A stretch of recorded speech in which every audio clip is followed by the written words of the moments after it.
You've been in a relationship for 3 years and you know it's not working. The spark died months ago. The conversations feel forced, and you're not even sure you like who you are when you're together. But every time you think about leaving, your brain pulls out the same argument. 3 years. You've invested 3 years. You can't just throw that away. So you stay. And now you're 4 years in, more miserable than before. But somehow the math in your head says leaving would be even worse. You're 2 hours into a movie that's terrible. You're bored, uncomfortable, checking your phone, and you know it's not getting better. But you paid $15 for the ticket and another $20 for popcorn and a drink. So you sit there, suffering through another hour of your life that you'll never get back, because walking out would mean wasting the money you already spent. You started a business 2 years ago. You've poured $50,000 of your savings into it. It's not profitable. Every metric shows it's not going to work. But you keep investing. More money, more time, more energy. Because stopping would mean admitting that the $50,000 is gone. So you throw another $10,000 at the problem, and now you're $60,000 in. If the time and money are already gone, why does your brain treat them like they're still on the table? If you can't get them back either way, why does walking away feel like losing more? You think you're being rational. You think you're honouring your commitments, being persistent, not giving up too easily. You think quitting would make everything you've invested meaningless? But what if your brain is running faulty math? What if it's counting costs that no longer exist? And what if, right now, this miscalculation is trapping you in situations that are actively harming you? Not because you want to be there, but because you can't stop counting what you've already lost. If you could see how your brain tricks you into staying, would you still trust its reasoning? The truth is, your brain wasn't designed to make decisions in a world with this many options and reversible choices. It evolved in an environment where commitment to a location, to a group, to a course of action, was often a matter of survival. Abandoning a partially built shelter or a hunting strategy mid-execution could mean death. So your brain developed a powerful bias: value what you've already invested, even when the investment is gone forever. But here's what changes everything when you understand this. The resources you've already spent are gone whether you stay or leave. They're not part of the decision anymore. Your brain is adding ghosts to the equation, treating unrecoverable costs as if they're still recoverable through future commitment. And today, that's exactly what we're going to expose, step by step, starting with one simple question you can ask in 10 seconds that changes how you see every stuck situation. We'll break down the 3 ways sunk costs hijack your decision-making. We'll understand the psychological mechanisms that make your brain miscalculate what's rational. And then I'll give you 5 research-backed strategies that work even when walking away feels impossible.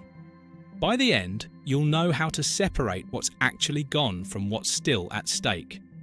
You'll understand why persistence sometimes isn't strength, it's cognitive error.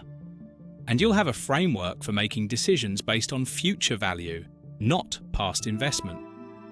This isn't about becoming someone who quits everything. It's about learning to see when you're staying for the wrong reasons. And once you see it, the trap loses most of its power. But how do we know this isn't just philosophy? How do we know your brain is actually doing this math wrong?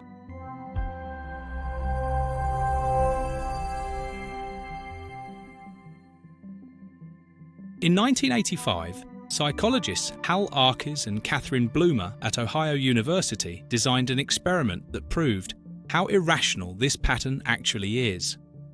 They sold season tickets to a theatre series at 3 different prices: full price, a small discount, or a large discount. Then they tracked who actually showed up to the performances. The result? People who paid full price attended significantly more shows, even when they weren't enjoying them. They sat through performances they didn't like because they'd paid more for the ticket. The people who got discounts were more likely to skip shows that didn't interest them. Here's what makes this stunning. The money was already spent. The ticket cost was identical whether they attended or not. Staying home wouldn't get the money back. But the people who paid more couldn't see that. Their brains treated the unrecoverable cost as if it was still on the table, as if attending somehow recovered the investment. Behavioural economist Richard Thaler, whose work helped establish this field, found this pattern everywhere.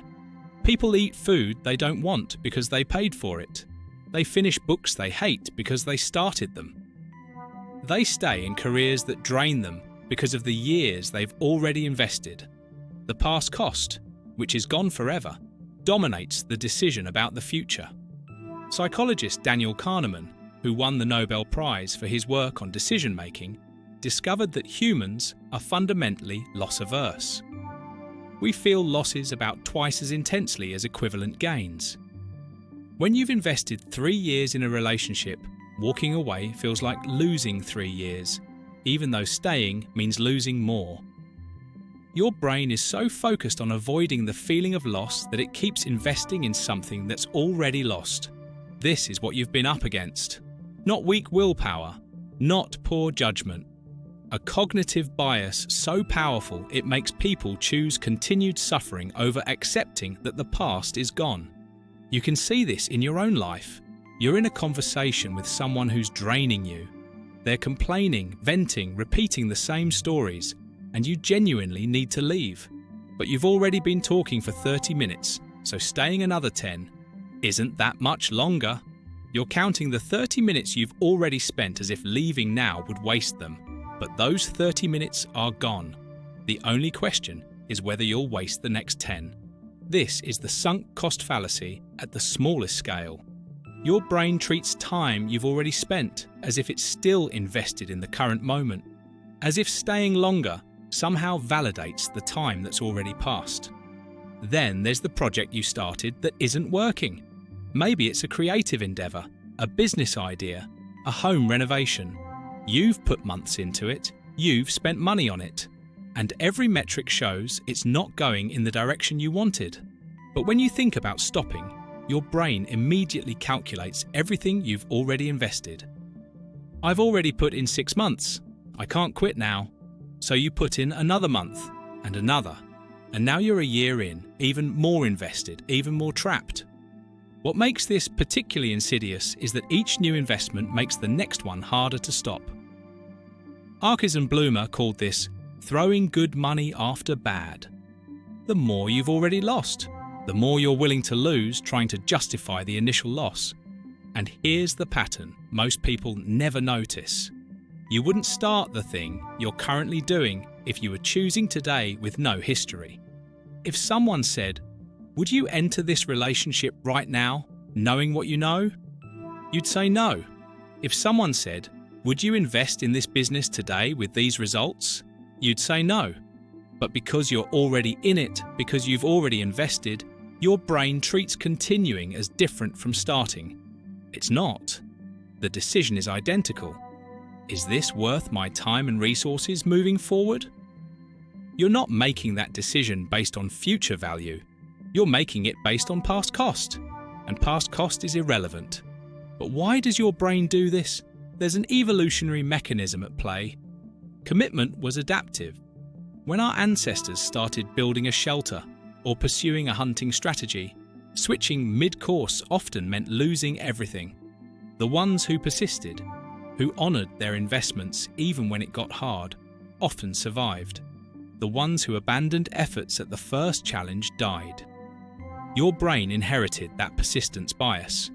It's wired to value commitment, to see switching as dangerous, to treat investment as sacred. In many situations, this served us well. Persistence through difficulty is often what creates success. But here's what psychologist Barry Storr at UC Berkeley discovered. This adaptive mechanism doesn't distinguish between situations where persistence is valuable and situations where it's destructive. Your brain applies the same honour your investment logic to a failing business as it does to building a shelter in a storm. The context has changed, but the cognitive bias hasn't. Then there's what researchers call escalation of commitment. the tendency to increase investment after negative feedback. When you get evidence that something isn't working, rational decision-making says cut your losses, but your brain does the opposite. The worse the outcome, the more you invest, because now you're not just trying to make it work, you're trying to prove the initial decision wasn't wrong. Arkes and Blumer found that people who make a decision feel personally responsible for its outcome. If you chose the relationship, started the business, bought the ticket, walking away means admitting the choice was wrong. Your brain interprets that as a threat to your identity, so it doubles down, invests more, anything to avoid the psychological discomfort of accepting that you made a bad call. And here's what amplifies all of this: social pressure. We live in a culture that celebrates persistence and demonizes quitting. You've heard it your whole life. Winners never quit. Don't give up. See it through. These messages are so deeply embedded that walking away, even when it's the rational choice, feels like moral failure. This is what you've been up against. A brain wired for ancestral environments where commitment usually paid off. A psychological mechanism that confuses past cost with future value. Social conditioning that treats all quitting as weakness. And an identity threat that makes admitting error feel unbearable.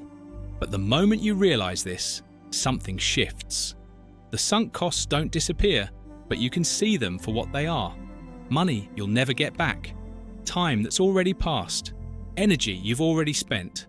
None of it changes based on what you do next. And when you see that clearly, you can make decisions about the future instead of the past. Here's how. Start with the simplest question. If I were starting fresh today with no history, would I choose this?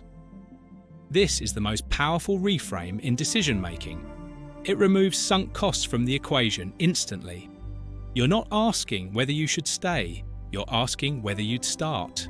And if the answer is no, staying is irrational. Economist Richard Thaler, whose research established how powerfully sunk costs distort thinking, found that this single question recalibrates decision-making immediately. It forces your brain to evaluate based on future value rather than past investment. The relationship, the project, the commitment. Does it deserve your next hour, your next dollar, your next unit of energy? That's the only question that matters. Then practice the cost separation exercise. Write down 2 categories: already gone and still at stake. In the first category, list everything you've already invested: time, money, effort, emotional energy. In the second, list what you're about to invest if you continue. Look at them separately. What's already gone is gone, whether you stay or leave. The only thing you're choosing is what goes in the second category. Psychologist Arkes found that physically separating sunk costs from future costs helps people see the decision clearly. Your brain lumps them together.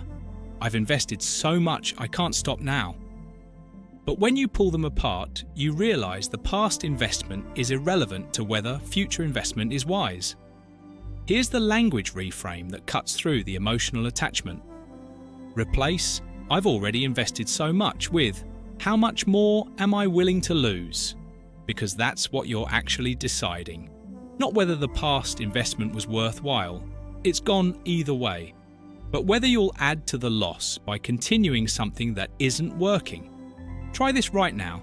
Think of something you're staying in primarily because you've already put in the time. Now ask yourself, if I stay another year, will I be glad I did? Or will I just be saying the same thing with one more year added to the list?